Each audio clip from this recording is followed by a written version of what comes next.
नमस्कार, मैं हूं आशिका पटेल और आप देख रहे हैं न्यूज फ्रेम।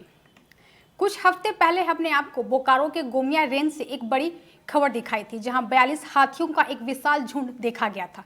इस झुंड में 3 नवजात हाथी भी शामिल थे, जिसके बाद वन विभाग ने पूरे इलाके में सतर्कता बढ़ा दी थी और लोगों को लाउडस्पीकर के जरिए आगाह किया गया था कि नवजात की मौजूदगी में झुंड आक्रामक हो सकता है। वन विभाग ने QRT यानी क्विक रिस्पांस टीमों की तैनाती कर दी थी और स्थिति पर नजर रखी जा रही थी।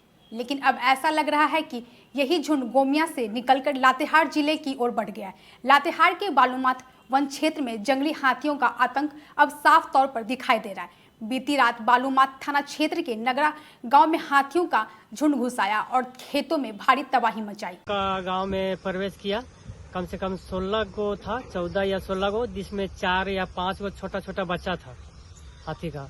उसमें हम लोग का गोभी का नुकसान किया, धान का किया, मिर्चाई का किया। इसमें हम लोग रात भर जगे रहे उस सब के भगाने के चक्कर में।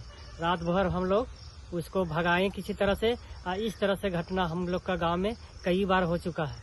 वन विभाग को सूचना दिए थे? वन विभाग को सूचना मिला है कि नहीं मिला है, इसे अभी तक हमको जानकारी नहीं है। लेकिन टीम आया हुआ था भगाने में मदद करने के लिए? नहीं, उधर से कोई टीम नहीं आया। हम लोग गाँव में घर के सब आदमी थे, से मसाल उसाल जलाकर बम फोड़कर किसी तरह से बैंड बाजा बजाकर किसी तरह से उस सबको साइड से निकाले और जानवर भी नुकसान कर दिया हम लोग का।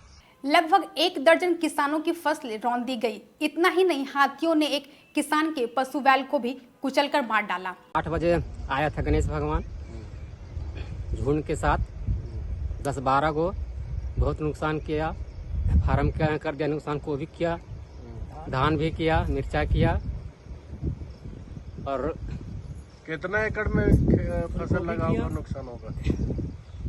लगभग 5 एकड़ में। तो फिर हाथी कैसे भगाए आप लोग? हाथी के हम लोग मसाल जला के अथी किए, भगाए। तब भी 12 बजे रात को वो अथी है ना, वहाँ पर अति बैल अथी कर दिया, नुकसान कर दिया, मुरा दिया। किसका बैल था वो? तीरथ सा। लगातार हो रहे इन हमलों से ग्रामीण में डर और नाराजगी का माहौल है। वन विभाग का कहना है कि वे हाथियों को सुरक्षित जंगल की ओर खदेड़ने की हर संभव कोशिश कर रहे हैं, लेकिन अब सवाल ये है कि क्या समय रहते इस झुंड की हरकतों को गंभीरता से नहीं लिया गया है और क्या विभाग की सतर्कता अभी पर्याप्त है। वैसे फिलहाल लातेहार में वन विभाग की चुनौती बड़ी है और ग्रामीणों की सुरक्षा सबसे बड़ा सवाल है। अब जिस तरह से झारखंड के जंगलों का दोहन हो रहा है, उस स्थिति में इन हाथियों को जंगल से निकलकर शहरों की तरफ बढ़ने की मजबूरी है। समय रहते अगर राज्य सरकार और वन विभाग नहीं चेती तो आने वाले दिनों में इन जानवरों से फिर कोई बड़ी घटना घट सकती है, जिसके जिम्मेदार सिर्फ हम मनुष्य ही होंगे, जिन्होंने इनके रहने के जंगल को इनसे छीन लिया है। लातेहार से आशीष वैद्य की रिपोर्ट।